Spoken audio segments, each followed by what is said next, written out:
अस्सलामु अलैकुम वरहमतुल्लाहि वबरकातुहू। खैर से हैं तमाम अहबाब, उम्मीद है इंशाअल्लाह बख़ैर होंगे और मेरी दुआ है कि अल्लाह तबारक व तआला आपको आफ़ियत के साथ में रखे।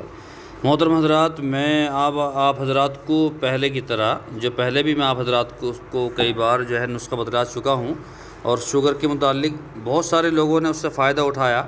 आज भी ऐसा ही नुस्ख़ा लेकर आप हज़रात की खिदमत में आया हूँ।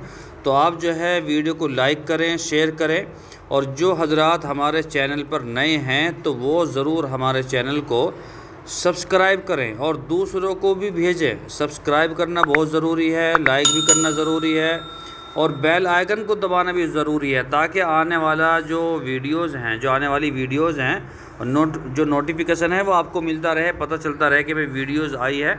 बहुत से हज़रात ये शिकायत करते हैं कि जी वीडियो नहीं बना रहे, तो वीडियो वक्तन फ़ौक्तन बनती रहती है।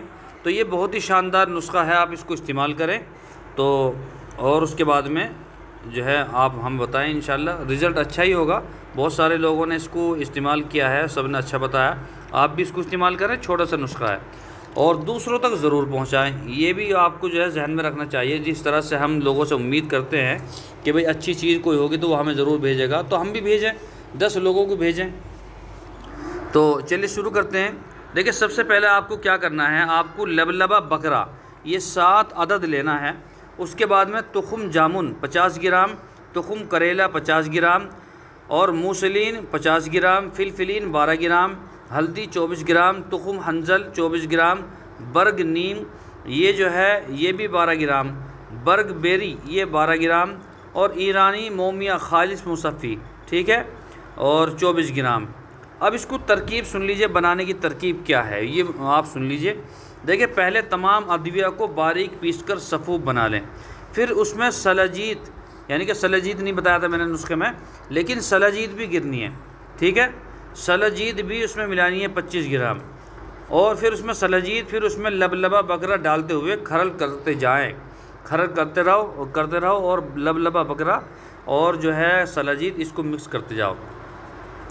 और जब ये खरल हो जाए, मिक्स हो जाए, तो फिर इसको आपको सुखाना है छाए में, यानी कि साए में सुखाना है। और सुखाने के बाद में फिर इसको खरल करना है, फिर इसका सफ़ूफ बनाना है और सफ़ूफ बनाकर फिर इसको एक शीशी में पैक कर लें, ठीक है। और सुबह शाम 5-5 ग्राम इसको लें, इंशाल्लाह आप बहुत जल्दी सही हो जाएंगे और इंसुलिन भी छूट जाएगी, ठीक है इंशाल्लाह। तो ठीक है, इंशाल्लाह आप जो है दुआ की दरख्वास्त आप हज़रात से इसको इस्तेमाल करें और इंशाल्लाह फिर मुलाकात होगी। अस्सलामु अलैकुम वरहमतुल्लाहि वबरकातुहू।